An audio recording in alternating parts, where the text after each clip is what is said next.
अस्सलामुअलैकुम students, I am Mohammad Ali Shadab.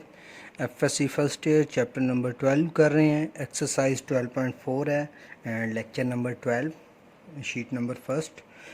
तो 12.4 में अब हम क्या करेंगे। हमने 12.2 और 3 में देखा कि हम किसी भी राइट ट्राइंगल के लिए काम करते थे और उसमें परपेंडिकुलर, हाइपोटेनियस, बेस, इनकी हेल्प से हम सॉल्व द ट्राइंगल करते थे। सॉल्व द ट्राइंगल का क्या मतलब कि 6 टर्म्स फाइंड करनी है, 3 एंगल और 3 साइड्स। ये 6 टर्म्स कंप्लीट करने को सॉल्व द ट्राइंगल कह देंगे। ओके अब 12.4 में क्या होगा, वो सारी टर्म्स राइट ट्राइंगल के लिए थी। सबसे ज़्यादा बच्चे यही गलती करते हैं, ध्यान रखिएगा। वो जो पहली 2 एक्सरसाइजेज थी वो राइट ट्राइंगल के लिए थी, मीन्स एक एंगल 90 मस्ट होगा। अब यहाँ नेक्स्ट 12.4 से ओब्लीक ट्राइंगल स्टार्ट होने लगा है। ओब्लीक ट्राइंगल क्या होता है? A triangle which is not a right, means ये राइट ट्राइंगल नहीं होता, इसमें कोई राइट एंगल नहीं होता, मीन्स कोई भी एंगल 90 डिग्री का नहीं होता। इस कॉल्ड ओब्लीक ट्राइंगल। ओके, तो सबसे पहले हमें ये चेक करना होगा कि ओब्लीक ट्राइंगल है या राइट ट्राइंगल। उसके बाद फिर आगे फार्मूलाज यूज़ करेंगे। ओब्लीक ट्राइंगल में हम लॉ यूज़ करते हैं काफ़ी सारे। उसमें लॉ ऑफ साइन है, सबसे लॉ ऑफ कोसाइन है। सबसे पहले मैं वो बता देता हूँ। वो क्या है? A square equal to b square plus c square minus 2bc cos alpha. B हमारे पास गिवन होगा, सी गिवन होगा, अल्फ़ा गिवन होगा, हम पुट करेंगे और ए की वैल्यू आ जाएगी। इसी तरह अगर सी ए गिवन होगा और बीटा गिवन होगा तो बी की आ जाएगी। ए बी गिवन होगा, साथ गैमा गिवन होगा तो सी की आ जाएगी। मीन्स हमने यहाँ पे वैल्यूज़ पुट करनी है और इनकी वैल्यूज़ निकाल लेनी है। बड़ा सिंपल है। तो अब देखते हैं। इसके बाद इसी फार्मूला को एक्सप्रेस किया जाता है एंगल फॉर्म में। किस तरह? ये वाली टर्म 2bc कॉज अल्फ़ा इस साइड पे ले जाएं, ये ए स्केयर इस साइड पे ले आएँ तो क्या बनेगा? बी स्केयर प्लस सी स्केयर माइनस ए स्केयर, और ये उधर जाके प्लस होगा। यहाँ पे प्लस वाली टर्म इधर आके डिवाइड हो जाएगी तो यहाँ डिवाइड में आ जाएगी। मीन इसी को ही सिंप्लीफाई करके ये टर्म बनाइए, फिर सेकंड वन को सिंप्लीफाई करके ये, और थर्ड वन को सिंप्लीफाई करके ये। अब ये बनाने का क्या फ़ायदा हुआ कि अगर तीनों साइड्स गिवन हो, ए बी सी गिवन हो, तो हम यहाँ पे पुट करके यहाँ से अल्फ़ा निकाल सकते हैं, कॉज उधर जाके इन्वर्स हो जाएगा। तो मीन्स इस फार्मूले से साइड भी निकाली जा सकती है और इसी को थोड़ा सा सिंप्लीफाई करके उसे इस फॉर्म में चेंज करके यहाँ से एक एंगल भी निकाला जा सकता है। तो ये लॉ ऑफ कोसाइन के नाम से है, आपने इसे याद करना है। अगर ये वाली याद ना भी हो तो ये वाली लाजमी आपने याद करनी है, ये ऊपर वाली तीनों टर्म, क्योंकि ये हम बार बार यूज़ भी करेंगे। ओके तो अब ये कब यूज़ करेंगे वो according to question, according to condition मैं आपको बताता रहूँगा। अब एक नोट है 362 पेज पे, एक नोट है टेक्स्ट बुक में, तो वो भी आपने यूज़ कर लेना है। पैथागोरस थ्योरम से रिलेटेड है, आई होप। तो ये वाला नोट आपने लाजमी रीड आउट कर लेना है।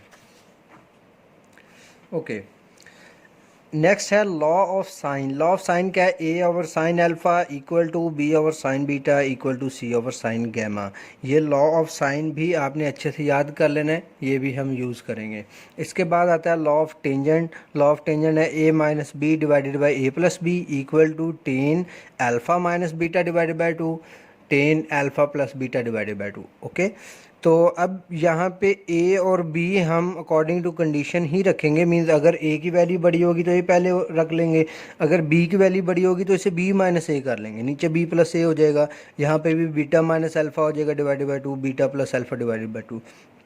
उससे कोई फ़र्क नहीं पड़ेगा, अगर ये चेंज ना भी करें तब भी कोई फ़र्क नहीं पड़ेगा, मगर कुछ कैलकुलेशन इजी हो जाती है। यहाँ नेगेटिव अपेयर नहीं होगा, यहाँ पे नेगेटिव अपेयर नहीं होगा, तो इस वजह से हम बस बड़ी वाली वैल्यू पहले रख लेंगे, छोटी वाली बाद में रख लेंगे। तो ये छोटा सा चेंज ना हम क्वेश्चन करते हुए, फार्मूला इंप्लीमेंट करते हुए ऑटोमेटिकली कर लिया करेंगे। तो टेंजेंट के ये 3 फार्मूलाज हैं, ये भी आपने याद कर लेने हैं।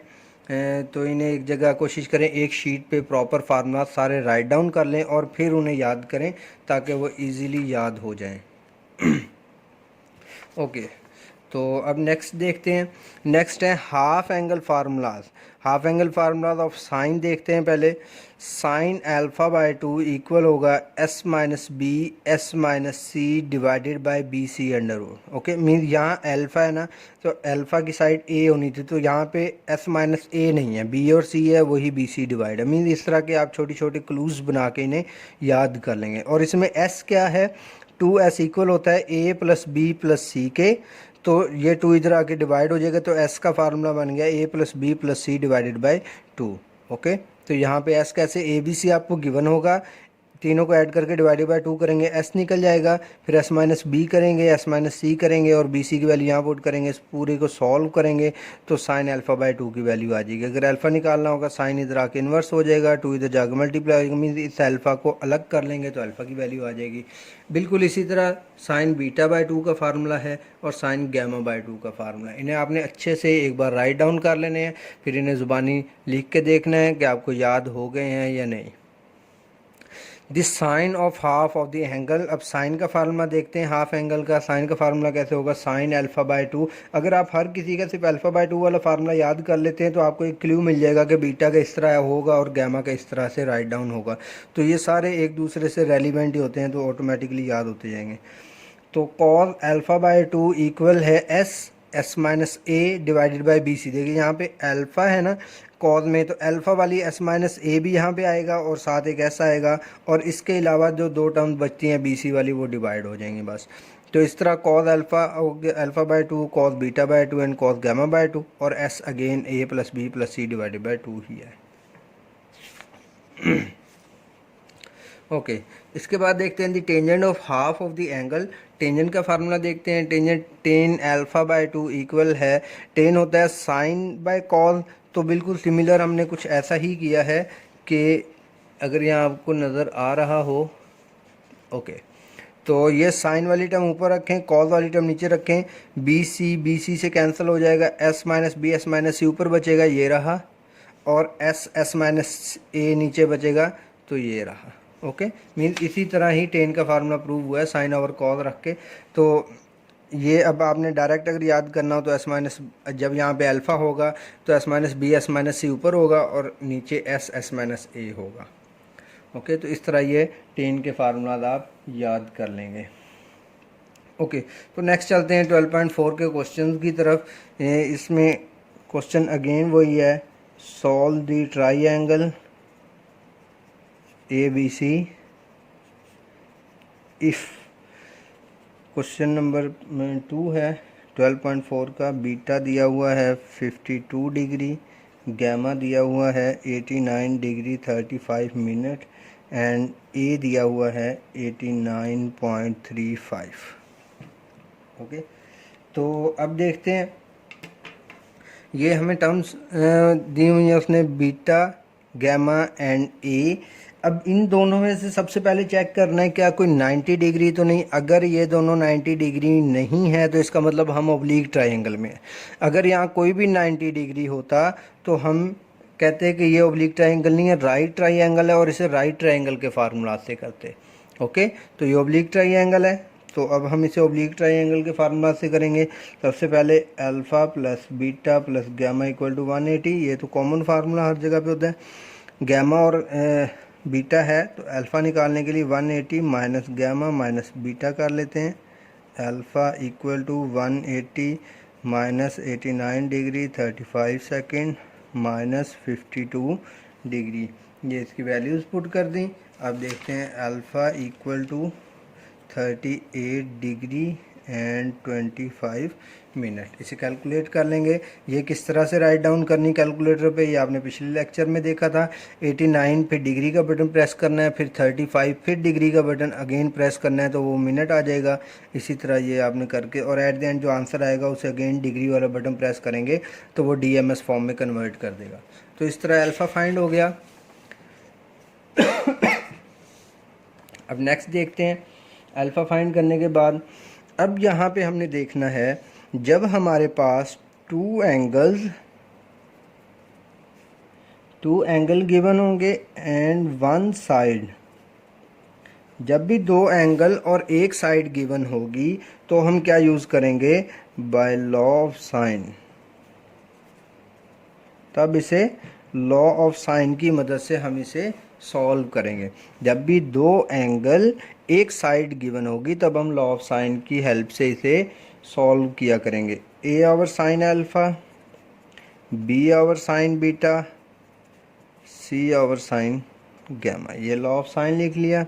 अब इसकी फर्स्ट टर्म ले लेते हैं, ए ओवर साइन अल्फ़ा। कोई भी दो टर्म हम इक्वल रख लिया करेंगे जहाँ से हमें कोई ना कोई एक नई वैल्यू मिल रही होगी। अब हमें देखें ए है तो हमें बी चाहिए, यहाँ से हम बी फाइंड आउट कर लेते हैं। साइन बीटा यहाँ मल्टीप्लाई हो जाएगा तो कुछ ऐसा बन जाएगा, b equal to a sine beta divided by sine alpha. इनकी वैल्यूज़ पुट कर लेते हैं। ए की वैल्यू हमारे पास है 89.35, साइन बीटा की वैल्यू 52 डिग्री है, साइन अल्फ़ा की वैल्यू अभी हमने फाइंड की है 38 डिग्री 25 मिनट्स। इसे कैलकुलेट कर लेते हैं। 89.35 0.788 डिवाइडेड बाय 0.6213, इन्हें मल्टीप्लाई करते हैं। ये बन जाएगा 89.35 मल्टीप्लाई बाय, इन्हें पहले डिवाइड कर लिया है 1.268, ये कैलकुलेटर पे आप कर सकते हैं इजीली। तो बी आ गया 113.31। ओके इसके बाद हम क्या करेंगे, इसके बाद अगेन हम चैप्टर नंबर 12 है 12.4 एक्सरसाइज, लेक्चर नंबर 12 में शीट नंबर 6। अगेन यहाँ पे हम यूज़ करेंगे law of sine, b over sine beta equal to c over sine gamma. कोई भी दो टर्म ले सकते हैं, a over sine alpha, c over sine gamma भी ले सकते थे, तो हमने ये दो सेलेक्ट कर ली। अब यहाँ से सी फाइंड आउट करते हैं, तो c equal to b sine gamma, ये साइन गैमा यहाँ मल्टीप्लाई हो जाएगा बी के साथ, और नीचे साइन बीटा वैसे रहेगा। तो इक्वल है, ये सी वाली टर्म इधर लिख लें या इक्वल के इधर लिख लें, कोई फ़र्क नहीं पड़ता। अब इनकी वैल्यूज़ पुट कर लेते हैं। बी की वैल्यू अभी हमने फाइंड की 113.31, साइन गैमा है 89 degree 35 minutes divided by sign beta है 52 डिग्री। तो इसे कैलकुलेट करते हैं। ये 113.31 वैसे ही रहा, साइन इसकी वैल्यू आ गई 0.999 और 0.788। इसे कैलकुलेट करते हैं। 113.31 मल्टीप्लाई बाय 1.269, तो सी की वैल्यू आ गई 143.79। तो इस तरह हमने सी फाइंड कर लिया, ये बी फाइंड कर लिया, और इससे पहले हमने अल्फ़ा फाइंड किया था। तो तीन टर्म्स उसने गिवन दी हुई थी, तीन टर्म हमने फाइंड कर ली। तो इस तरह से हमारा क्वेश्चन कंप्लीट हो गया। ओके हमारा टारगेट सिर्फ इन टर्म्स को फाइंड करना ही था। तो सॉल्व। ओके स्टूडेंट्स, तो कल इंशाल्लाह नेक्स्ट लेक्चर में हम 12.5 करेंगे, और साथ ही उम्मीद है कि 12.6 भी अगर टाइम सिक्योर हो गया लेक्चर का तो उसमें 12.6 भी मैं साथ ही कर दूंगा। थैंक यू वेरी मच बच्चों, अल्लाह हाफिज़। इन्हें अच्छे से तैयार कीजिएगा, अपना ख्याल रखिएगा और चैनल सब्सक्राइब करना ना भूलिएगा।